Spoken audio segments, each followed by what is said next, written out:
Well, I'm back, and I'm glad that you're back too.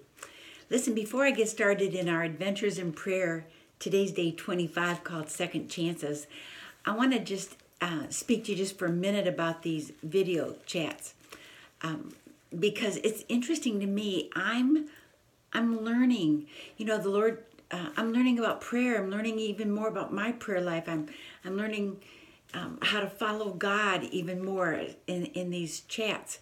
So, having authored the book, it's very interesting to me how night after night after night, or day after day after day, God is giving me another insight or another angle to look at these prayer stories. And isn't that just like God?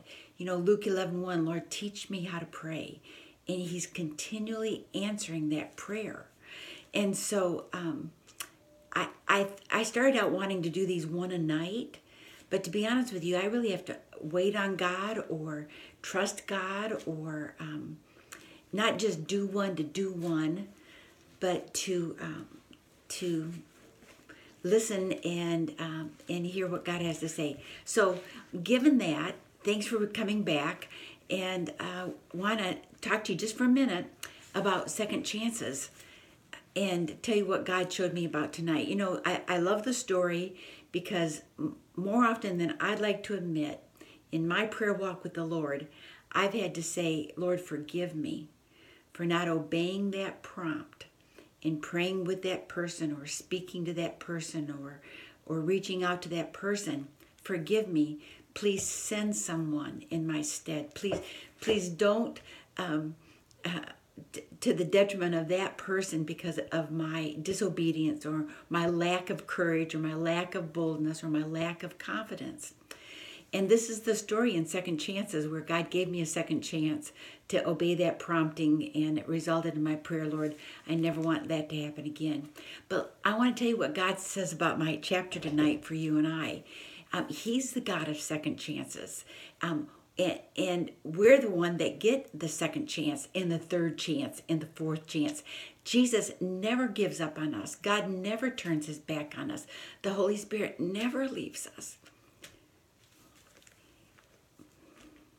We need another chance. God's right there for us. So don't be discouraged. Don't let sin swallow you up. Don't shrink back. Don't get swallowed up in mire.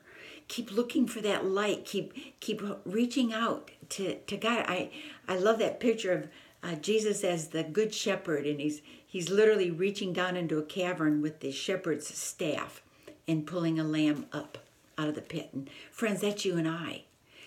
We do have the God of second and third and fourth and fifth and sixth and chances. I just recently saw something on one of the social media sites.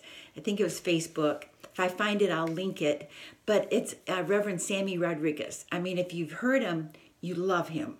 And the things that he has to say just keep resonating in your spirit. He's got one of those trumpet voices that keeps speaking even long after the sound has left our hearing ears, but our spiritual ears are still responding.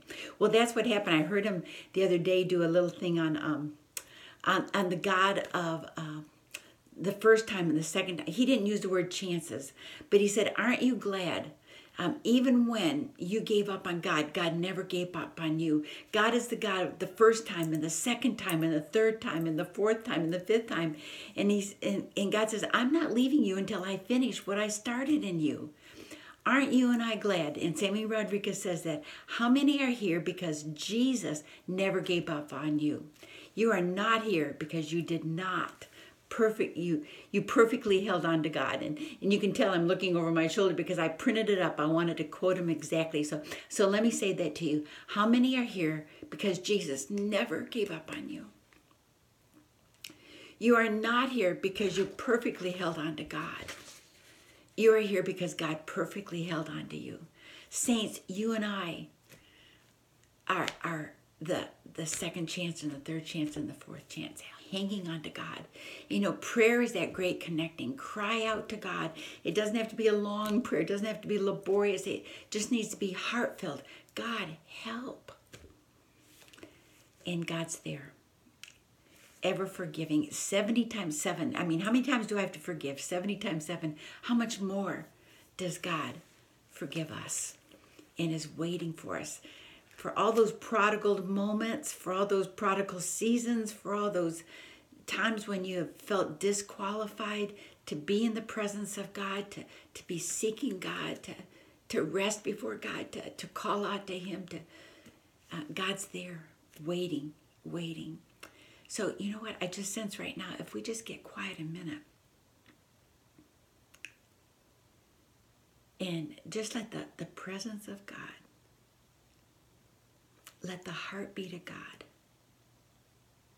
let the love of God, let the forgiveness of God, let the mercy of God, the goodness of God, the greatness of God, the graciousness of God, the forgiving heart of God reach out to you and minister to you. Saints, I love you. God bless you in where you are in first chance, second chance, third chance, fourth chance. God's there for us. Good night. I'll see you tomorrow, God willing, or God's plans.